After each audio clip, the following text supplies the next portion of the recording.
Hey guys, I'm James from the Omnic Post with an update on Overwatch 2. Guys, we're getting more melee heroes in Overwatch 2 in the last few weeks, and especially since they announced Ramattra, the new lead hero designer for Overwatch, Alec Dawson, has been talking a lot about the future of the game and heroes specifically. He addressed the shortage of support heroes and even teased some complete reworks. I have discussed all of that in previous videos, go check it out. In a more recent interview with Gamer Braves, he was asked if we could expect more melee heroes in Overwatch 2, and Alec confirmed that there is a chance that they'll do more melee heroes. He also added that these types of heroes have their own challenges, but that there's a lot more room to explore different playstyles, which I personally think is good news, but I know not everybody will agree. But for me, what I like about Overwatch is that they have broken the mold on what we consider a shooter game, and they definitely are not the only game that did that, but in my opinion they have done so in a very typically Blizzard way. Look, basically all the heroes are melee heroes. You can punch your opponent into Valhalla on any character, and to be honest, it is used quite often, by me at least. And then there's a few heroes that take it beyond that punch. Zenyatta with a snap kick, for instance. Torbjorn with the hammer kills. And for the Junker Queen, stabbing enemies with her knife and swinging that axe is an important source of her damage and her survivability. For me personally, all the things I just listed are some of my most fun moments in game. Chasing down a huge Reinhardt with 5 HP, swinging that little hammer as Torbjorn, it is so much fun. You can smell their fear. Or putting bleeds on every single enemy as the queen and seeing their healers kind of hustle to keep everybody up.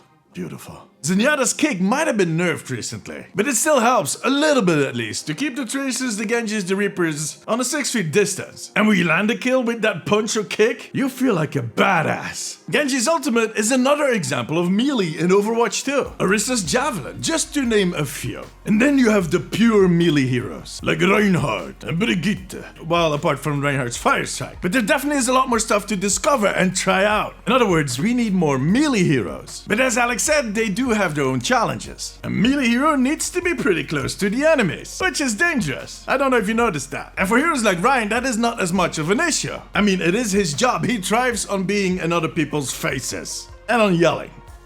So do I.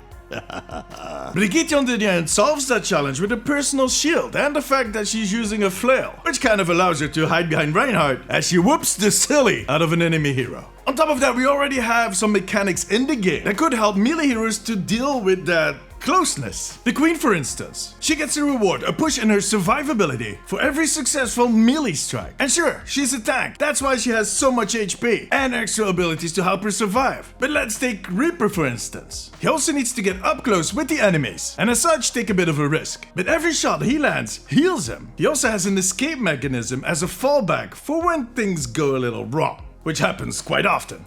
And then there's also options to mitigate a lot of the damage. A shield, an absorb, a power block, and a reflect like Genji is using. There's so many ways in which they can allow melee heroes to survive when they're playing up close. It won't be easy, but it will work. I'm actually more worried about how we deal with these types of enemies as enemy players. If you've ever played the Archives missions, you might be familiar with the Talon Assassin.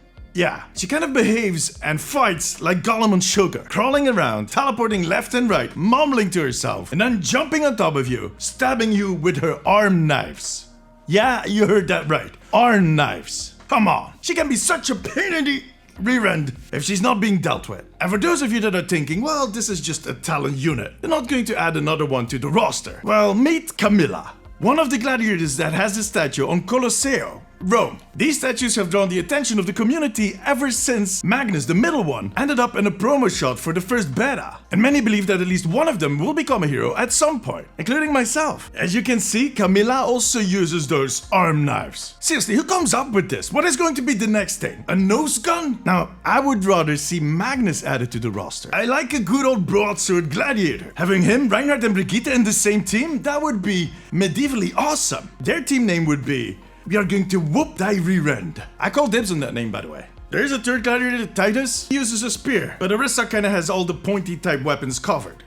Unless, what if they give him a trident? Alright, there is a fair chance that all of these statues are just world building. Maybe even a little more than I care to admit. Because these guys just look awesome. Look, if we nag the developers long enough, yeah, never mind.